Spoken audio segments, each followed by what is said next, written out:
आप देख रहे हैं फानूस टीवी। सिविल लाइन कोतवाली क्षेत्र के डंडेरा की रहने वाली एक युवती ने सोलापुर के रहने वाले एक ठेकेदार पर 25 लाख रुपए ठग लेने का आरोप लगाया।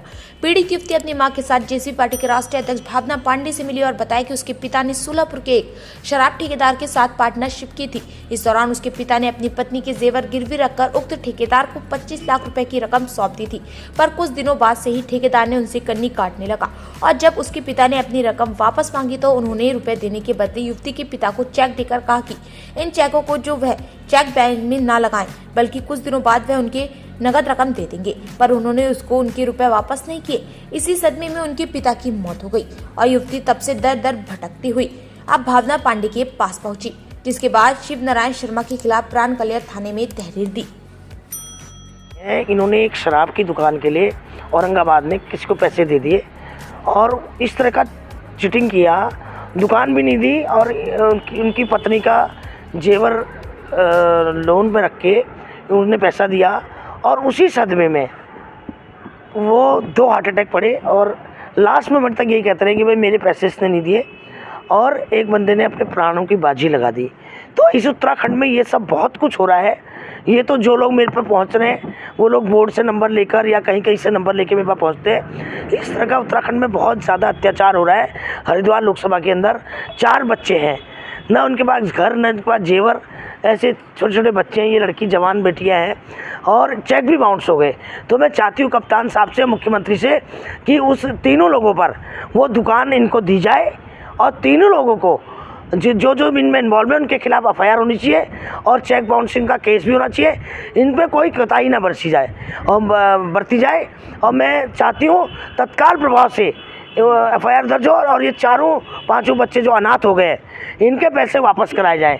ये जिम्मेदारी लोकल विधायक तो लेंगे नहीं और मैं ले रही हूँ और मैं कप्तान से चाहती हूँ कि इसका फैसला करवाए। मैं डंडेरा स्टेशन के सामने रहने वाली हूँ और मेरा नाम नेहा है और मेरा प्रॉब्लम ये था कि मेरे पापा है प्रमोद नाम से और उन्होंने ठेके पे पैसे लगाए थे, एक पार्टनरशिप करी थी तो उन्होंने 25 लाख रुपए पार्टनरशिप पे लगाए थे शिव नारायण शर्मा नाम के आदमी के साथ।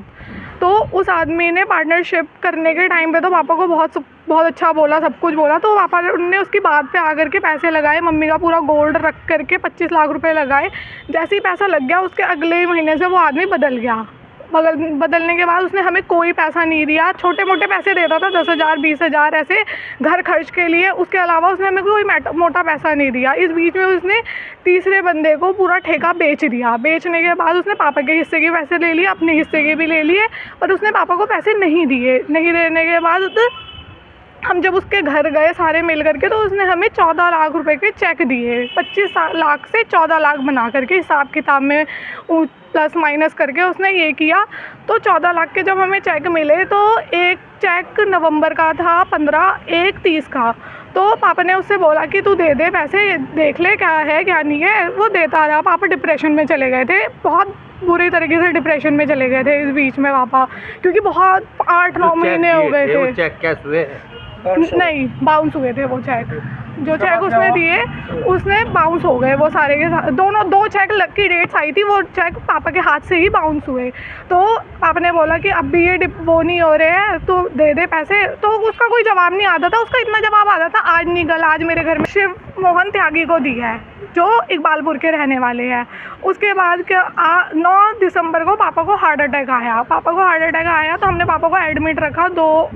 2-3 दिन मैंने नसों में ब्लॉकेज बता दी डॉक्टर। फिर उनका दूसरा हार्ट अटैक, फिर हमने 15-20 दिन उनका इलाज कराया, बाईपास सर्जरी हुई। उस बीच में भी उस आदमी ने हमें 1 रुपये नहीं दी। हाँ, 29 तारीख को उनको डबल हार्ट अटैक आ गया सर्जरी के बाद। उस दिन फिर पापा की डेथ हो गई। आज 30 तारीख हो गई, मतलब पापा को गए हुए 1 महीना हो गया। उस आदमी ने कभी मेरे को फ़ोन करके ये नहीं पूछा कि बेटा तुम्हें पैसे कहाँ से तुमने किया, कुछ किया या मैं दे देता हूँ, कुछ नहीं। मैं उसके घर भी गई, उसने मेरे को यही बोला कि मैं दे दूँगा, कब दे दूँगा, जब मेरे पे होंगे तब दे दूँगा। कोई तहरीर कुछ नहीं दिया। भावना मैम के पास पहुँची हूँ। अगर मुझे कुछ भी हेल्प होती है इस मैटर में तो मैं चाहती हूँ कि मैम मेरी हेल्प करें। एटलीस्ट मैं मम्मी का गोल्ड छुड़वा दूँ और हम अपने आप को थोड़ा ट्रैक पे ले आए बस।